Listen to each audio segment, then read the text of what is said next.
Alright, what is up guys? Today is September 2nd, 2017, and tonight I wanted to give you guys an update on the two-way radio collection, as well as show you guys some cool stuff that I'm holding on to for right now. So lately I haven't had a lot of time to work on YouTube videos and upload videos to YouTube, mainly because of my new job.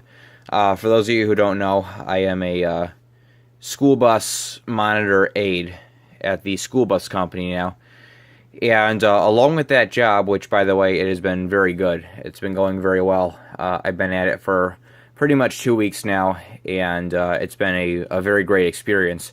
I've had a lot of fun with the job, but finally the company has put me on something else, which is programming their two-way radios, which really need to be programmed, and also just checking them and doing other stuff like that. So that's where, what I have to show you, that's where that stuff comes in a couple minutes. But right now I'm just going to go over the collection and what is changed about it and everything like that. So starting here on the right, we've got all the same three radios. They're getting a little bit dusty actually, but same three radios from the bus company that I've had for a while. We've got my Kenwood TK8180H. Below that, we've got my Kenwood NX800H, and below that, my Kenwood TK8150. On the left, we've got my TK862G, which, as you guys know, I've had since pretty much, I think, February or something like that of 2015. So, first radio right here, this guy's still here, and I'm not getting rid of it.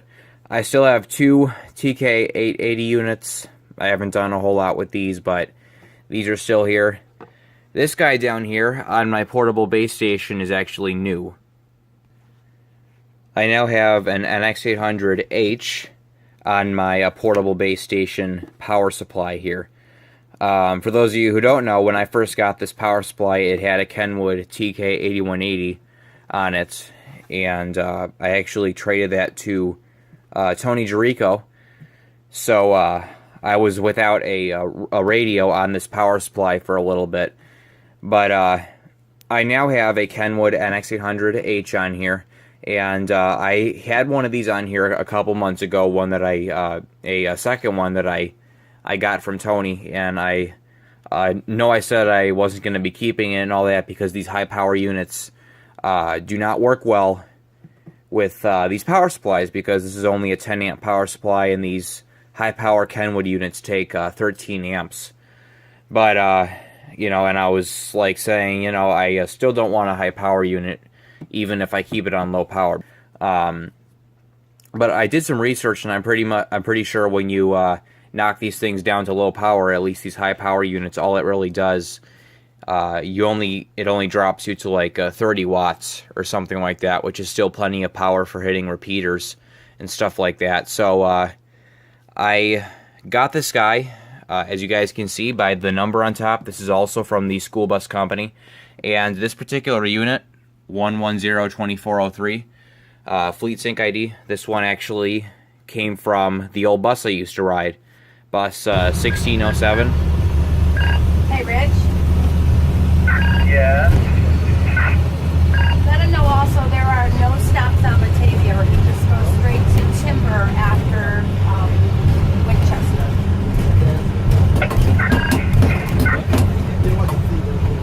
I was on it for my first 3 years of high school, and this radio was swapped into that bus my junior year of high school. When the old TK8180 unit that was in there stopped working, my bus driver was getting bad reception, so shop put this radio into 1607 on the first day of school actually.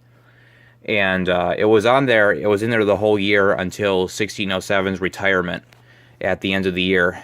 And when that bus was retired, this radio got taken out, and it was moved with everything else over to Carroll Stream when the two yards merged, and this was actually used as the base dispatch radio. So they had three radios sitting at dispatch. They were using this one as the primary one with a hand mic, and then they had one sitting below it. which they were not using. But this past Friday, they actually had the radio maintenance company up at Carroll Stream, and they actually unplugged this one and hooked the one up that was sitting below it that was attached to the power supply. And that one actually has a what looks like a telephone splitter taped to the top of it, and that's actually a microphone splitter, which allows you to have two microphones plugged into the same radio. So before, one dispatcher was using this radio, the other one was using a portable, but they got a couple KMC 9C desktop mics, and through the use of this kind of custom splitter that's attached to the top of this radio, they're able to have one mic in front of the radio and then one mic on the other side of the desk to operate the same radio, which is pretty cool. So they were using that. They took this one out and put it on the side. So I actually traded a different radio to them, which I had just recently purchased, and I got this guy. So it's pretty cool to have this radio, being that it did come out of 1607. And like I said, I do have to knock it down to low power to make it work with this power supply, but it does work just fine. Same microphone and everything. I kept the same microphone, same mic clip, same mounting bracket, and same power supply. So my portable base station is up and running here with a very good radio. Alright, so now I'm going to be giving you guys an update on the portable and handheld radios I have in my collection. And I'm also going to be showing you guys the bubble packs I have, since I really haven't done any videos on these yet. So, starting with my Kenwood TK380s, this is my daily driver right here. I got something on this radio that I have been wanting for a long time, which is a shoulder speaker mic. I've wanted one of these things for a long time, and I finally got one. This guy was on eBay for like $30. Came from a government agency down in California, Kenwood KMC 41, and it's in pretty good shape. I got it for a pretty good price, and I've been carrying around this radio the past few days at my job, and it's done a really good job with this speaker mic. You know, it's just really nice to have it. It makes me look all professional. And it's a lot of fun, you know. It's a lot of fun. The only thing I don't like about this speaker mic too much is that it doesn't have an antenna jack on it. I don't think any of these Kenwoods do, because I have my radio. You know, I've got it. You know, the belt clip is hooked onto my my pants pocket. And the antenna is all the way down, you know, down by my pants, then down by my waist. And the speaker mic is all the way up by my neck, but I can't have an antenna on it because there's no place to put one. And so therefore, when I'm on the bus and we start to get out of the portable range of the repeater, you know, the signal gets pretty bad. But anyway, I finally have a speaker mic on my daily driver right here, which is very nice. Nothing's really changed with this radio. Just move the dust cover over onto this one from here. But this one is one of the scrap radios I bought on eBay, still working great. And this guy is actually new. This is my latest addition to my collection. This is a Kenwood TK380 version 2.0, just like these, but this one has the DTMF pad on it, which is actually really cool. I decided to buy the scrap lot of TK380 portables with the DTMF pads. The guy had the lot of 6 of them, and I decided to pick them up. And the guy still has 5 left for sale. I'm still considering picking those up, but this was pretty much the one that was in the best shape out of all of them, and I decided to keep it. So 3 of these guys are staying. As with the rest of these, here are 2 of the other DTMF radios from that scrap lot, and these 4 are all from the first lot. These are the ones with the bad screens on them I was showing you guys. This one's actually going to my friend Jason. Like I said, these guys work fine. They just have bad screens. But this one's going to my friend Jason. This one's going to my friend Mike down in Joliet. And these four guys, actually, this one is going to my friend Kurt at the school bus company. He is a fellow, or not a fellow GMRS operator, but he is a fellow radio hobbyist. And he does have his ham license. So I just sold one of these radios also to my friend Randy, also at the bus company. And he's a fellow GMRS operator, and he's into radios.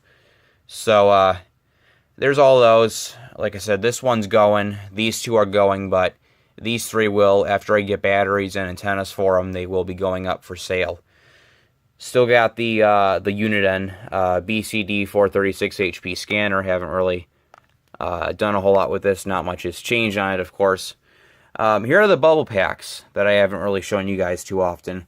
I really don't mess around with these guys too much, except for special events, especially at church. And the collection just grew a little bit, so I thought I'd show it off. These are my oldest ones right here. These are my Motorola FV150s. Very small radios. They take standard AAA batteries. Not rechargeable unless you buy rechargeable batteries and you remove them to charge. But I've had these guys for a while. I got these for one of my birthdays, maybe like 5 or 6 years ago. But these guys are still working good. Then I have two AudioVox GMRS 862CH radios. I had two of these, and I got them from the neighbor across the street. We were helping her with a security camera installation last year, I'm pretty sure it is.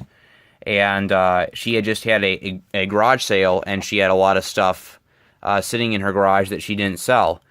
And she offered all of it to my brother and I saw these two walkie-talkies sitting there with the charger, and I'm like, hey, are you selling those? And she's like, just take them. So I took them, and they've been working great ever since. This is the original one, right? I believe it's, yeah, this is the original one right here that I got. And I was using these at kids camp at my church this past July. I was giving them to people at my church to use with our Vacation Bible School Kids Camp week. And one of them ended up getting lost, probably more like stolen by one of the kids. So I ended up having to buy a replacement, which is this one right here. So this one actually came with an extra charger, and that works great because I now have two chargers, one of them being for these two guys. These two were on eBay at the exact same time. These are AudioVox GMRS 862. There is a difference in the model between these and these. These are GMRS 862CH, and these are GMRS 862s. These ones caught my eye because they are black as compared to silver. But besides the color, I think these are the exact same radios right here. The only thing is this one doesn't have a belt clip. I have been unable to find the replacement belt clip for these. But, you know, I do need one. So if any of you know where I can get one of these AudioVox belt clips that are very kind of rare and hard to find, then please let me know because I do need one for this radio. Thankfully, they all have battery covers. I had to buy a junk set of two of them that didn't power on. Those are actually GMRS 602s or something like that I purchased for parts off of eBay. I just took the battery covers off of them and tossed them in the garbage. But I have battery covers for them. I just need a belt clip for this one. But there's the bubble pack collection. I still need to get batteries for all these rechargeables. The Energizer rechargeable AAAs are quite expensive. But after I get batteries in these and a belt clip on this one, these will be ready to go. So now I'm going to show you guys some radios that I am currently holding on to from the school bus company. A couple of these guys were given to me, and 3 of them will actually be going back to the company. But I was telling you guys that, you know, I have been recruited to work on some of their two-way radios. And actually my plan is to reprogram the whole fleet of two-way radios they have, because a lot of them are messed up. They all use fleet sync signaling, but a majority of the radios have the same ID on them, causing selective call chirps and alerts and everything like that.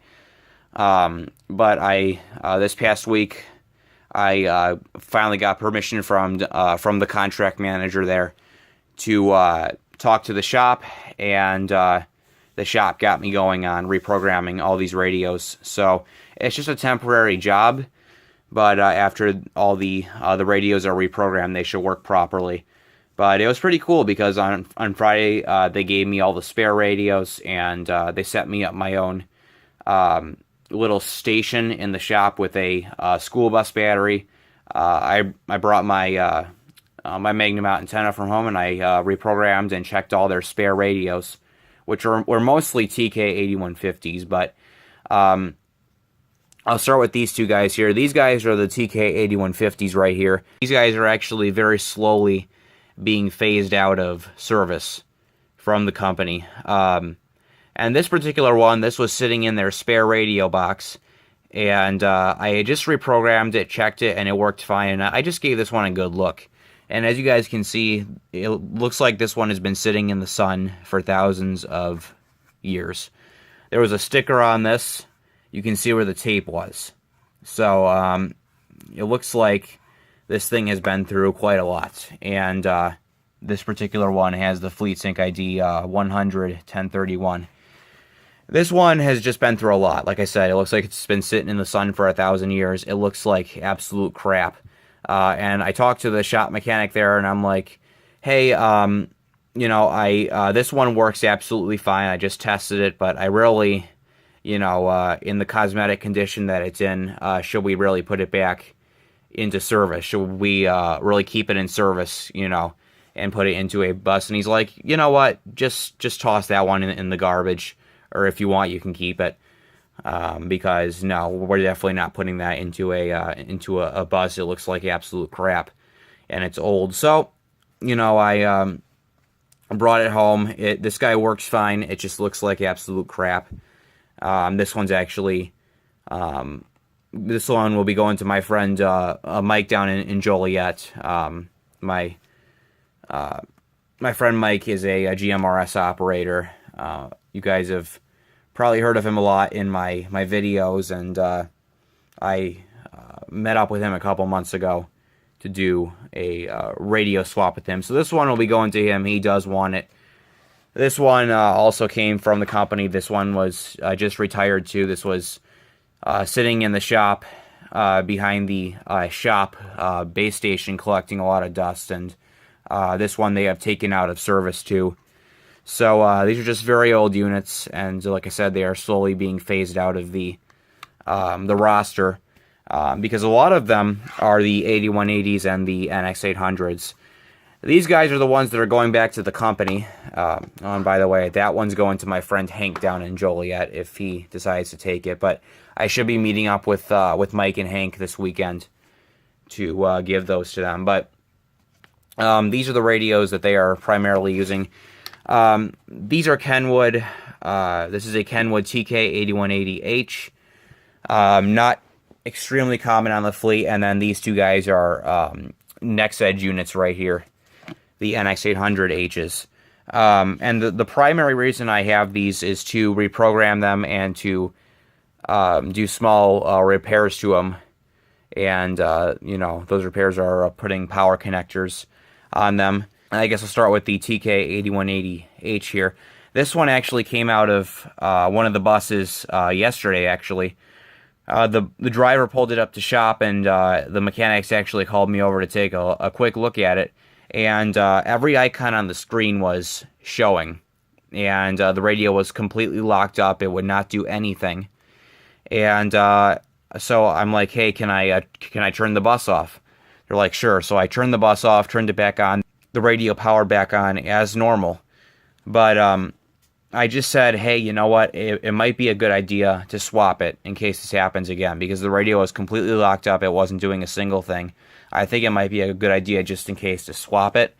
So I had the mechanic come over. We swapped it out in 2 seconds, and now I've got it. I tested this thing last night thoroughly, and I could not duplicate the problem that happened. So I actually got on the forum and on the radio reference forum and asked about it.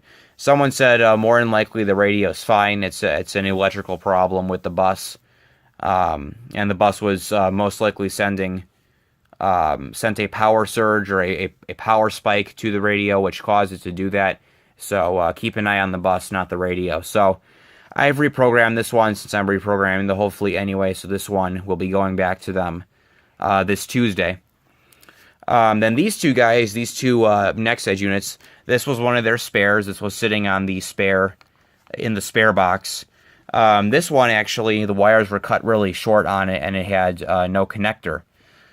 And they have to have that power connector on them to work, you know. So the power wires were cut really short on this one. So my dad and I actually sat down today, and my dad gave me a little lesson in soldering.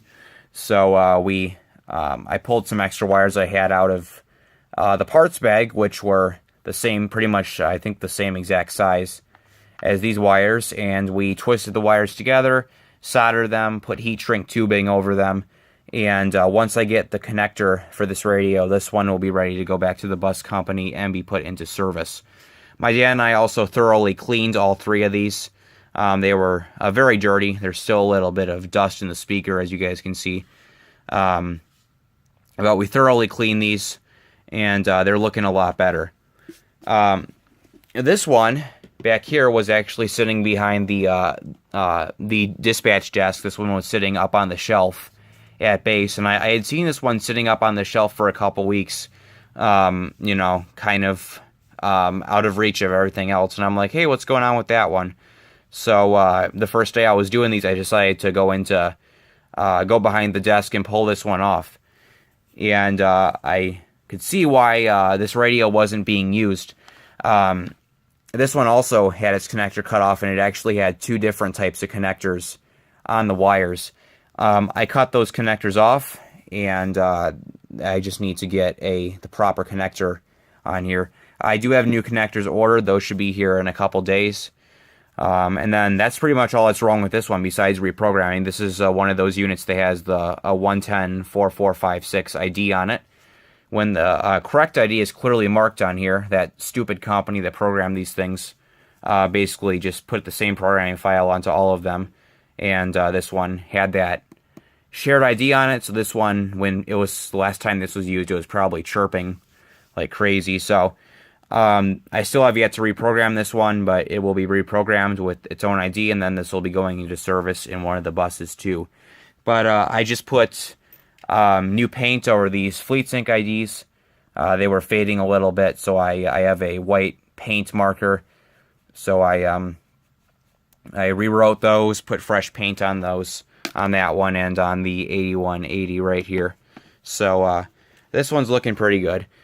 But anyway, so all these guys will be going back. I just have to get, like I said, I have to get power connectors for them, and then they're all ready to go. So just thought I'd show them to you guys. You know, it's cool to have them and everything like that. So anyway, and these aren't the only units I had. A couple nights ago, I actually had a fourth NX800 unit.